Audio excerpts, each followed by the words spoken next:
Hello student, स्वागत है आप सभी का एक नई वीडियो में। और देखिए, बहुत ही बुरी खबर है। और चूंकि गवर्नमेंट जो है हर साल स्ट्रिक्ट रूल लगाते रह रही है, जैसे कि अगर आपका स्टेटस अभी भी पेंडिंग होगा, अगर वेरीफाइड होगा तब तो कोई समस्या नहीं है, लेकिन अभी भी अगर आपका स्टेटस जो है पेंडिंग होगा तो काफ़ी समस्याएं आपके सामने आ सकती है। ठीक है। और इसमें से एक जो कॉमन समस्या है यहाँ पे आपको दिख रहा होगा। सबसे पहले मैं इसको दिखा दूँ एक बार, और अब मैं आप सभी बच्चों को उसके बाद से इसके बारे में चर्चा भी करेंगे। यहाँ दिख रहा होगा आपको 16/2/2023 को इनका फॉर्म हुआ reject bye district scholarship committee, यानी कि DWO से रिजेक्ट हो गया। और रीजन में आप देखिए, यहाँ पे रीजन भी मेंशन होकर आएगा, मार्क्स लेस देन 55%, जैसा कि मैंने आपको पहले ही बताया था। और ये जो परसेंटेज रूल है, परसेंटेज क्राइटेरिया है, ये हर कोर्सेज के लिए अलग अलग होता है। अगर आप कमेंट करके पूछेंगे कि सर मेरे कोर्सेज का बता दीजिए, अलग अलग कोर्सेज का, तो उस हिसाब से मैं आपको एक पार्टिकुलर विशेष वीडियो प्रोवाइड करा दूंगा कि हाँ आपके कोर्सेज में कितना होना चाहिए और कैसे लागू होता है। सबसे पहले समझ लीजिए, जैसे कि मान लीजिए, और एक और चीज़ कि अगर इस तरीके से आपके फॉर्म में मेंशन होकर आता है तो इसके करेक्शन के लिए, या फिर कह लीजिए कि इसके लिए आप कोई ऑप्शन नहीं है, आपकी स्कॉलरशिप की राशि नहीं आएगी। अगर आप किसी भी कोर्सेज के स्टूडेंट्स हैं तो हर कोर्सेज के लिए, अभी मैंने आपको बताया कि अलग अलग परसेंटेज क्राइटेरिया रूल होता है। और जैसा कि आपने देखा होगा पिछली बार से जो अटेंडेंस की समस्या थी, मतलब पहले क्या होता था कि बच्चे पढ़ने वगैरह नहीं जाते थे, तो गवर्नमेंट स्ट्रिक्ट रूल लगाई, काफ़ी मतलब रूल लगाते रह रही है। तो यहाँ पे अब आपका जो स्टेटस आप जब चेक करते हैं तो अटेंडेंस का ऑप्शन भी आता है कि अटेंडेंस परसेंटेज आपका 75 प्लस है या फिर नहीं, 75 रहना चाहिए या फिर 75 प्लस रहना चाहिए। उसी प्रकार से यहाँ पे आपको दिख रहा होगा मार्क्स लेस देन 55%। अब आपके परसेंटेज कितने रहने चाहिए, जैसे कि सपोज कीजिए कि अगर आपने आप इंटरमीडिएट से अपना एडमिशन लिए, इंटरमीडिएट आप करके आए हैं, फिर से आप किसी भी कोर्सेज में फर्स्ट ईयर में एडमिशन लिए हैं, तो आपका जो इंटरमीडिएट का परसेंटेज है कम से कम 60% होना चाहिए।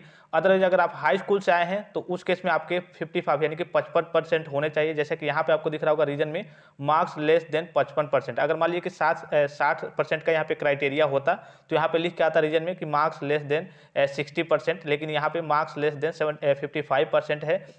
इसका मतलब है कि जो हाई स्कूल के बच्चे हैं उनके में जो परसेंटेज क्राइटेरिया है, किसी भी कोर्सेज में वो अगर एडमिशन ले रहे हैं तो उनका क्या होना चाहिए, कम से कम 55% या फिर उससे ऊपर प्रीवियस ईयर का रिजल्ट होना चाहिए, यानी कि पिछले साल का। अदर मान लीजिए कि सपोज कीजिए कि अगर आप सेकेंड ईयर या फिर फाइनल ईयर के स्टूडेंट्स हैं, हो सकता है आप कोई भी कोर्सेज के स्टूडेंट हो, सेकेंड ईयर या फिर फाइनल ईयर के स्टूडेंट होंगे, तो आप सोच रहे होंगे कि मेरा परसेंटेज कितना होना चाहिए। तो आपके प्रीवियस ईयर का, अब आपके हाई स्कूल और इंटरमीडिएट से मतलब नहीं है, अब आपके प्रीवियस ईयर का जो परसेंटेज है, जैसे कि आप मान लीजिए कि सेकेंड ईयर के स्टूडेंट्स हैं, तो आपके फर्स्ट ईयर में ओवरऑल 60% बनने चाहिए, यानी कि 60% बनने चाहिए। कम से कम 60 नहीं तो 55 बनने चाहिए, इसलिए कि गवर्नमेंट काफ़ी ज़्यादा स्ट्रिक्ट रूल लगा रही है। तो आप पढ़ने पे भी ध्यान दीजिए। कुछ बच्चे होते हैं कि जो ज़्यादा पढ़ाई पे ध्यान नहीं देते हैं, क्योंकि परसेंटेज उनके आते हैं लेकिन ज़्यादा नहीं आ पाते हैं, जिसके कारण मान लीजिए कि आपका 60 से नीचे आ गया तो गवर्नमेंट स्ट्रिक्ट रूल लगाते रह रही है। कभी 60 का क्राइटेरिया है, हर कोर्सेज के लिए अभी मैंने कहा कि अलग अलग है। तो आप अगर कमेंट करके पूछेंगे अपने अपने कोर्सेज के हिसाब से तो मैं आपको एक विशेष वीडियो प्रोवाइड करा दूंगा। लेकिन अगर आपके भी जैसे कि स्टूडेंट ने सेंड किया है और यहाँ पे आपको दिख भी रहा होगा किस तरीके से रिजेक्ट हो रहा है, 16/2/2023, ठीक है।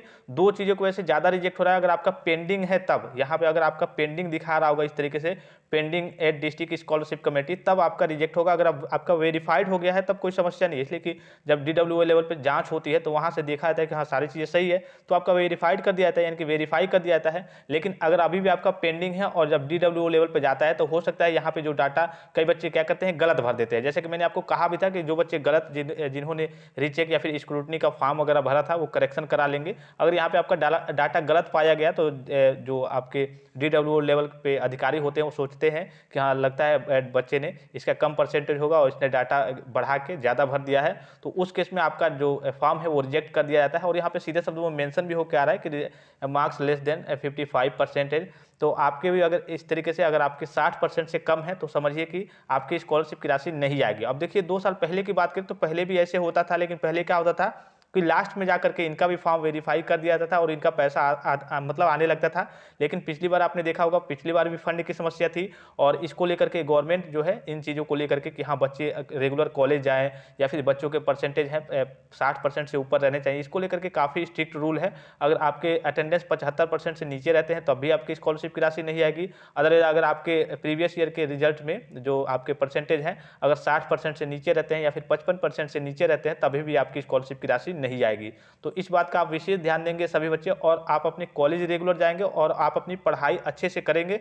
अगर आप फर्स्ट ईयर के स्टूडेंट्स हैं तो हो सकता है मान लीजिए कि आप सेकेंड ईयर में चले जा रहे हैं अगले बार, और पता चला कि इस बार आपका 55% या फिर 58% ही बने, तो आपके अगले साल की स्कॉलरशिप की राशि भी नहीं आएगी। तो विशेष करके ये सभी बच्चों तक, सभी अपने दोस्तों तक भी इस सूचना को पारित जरूर कर देंगे, सभी को बता जरूर देंगे कि हाँ, कम से कम आपके 60% होने चाहिए प्रीवियस ईयर के रिजल्ट में, तभी आपकी स्कॉलरशिप की राशि आएगी। आई होप कि वीडियो आपको काफ़ी ज़्यादा इन्फॉर्मेटिव लगा होगा, और भी कोई डाउट्स हो तो आप कमेंट करके सारी जानकारी को प्राप्त कर सकते हैं। फिलहाल इस वीडियो में इतना ही, इजाजत दीजिए, धन्यवाद, थैंक्स फॉर वॉचिंग, मिलते हैं नेक्स्ट वीडियो में।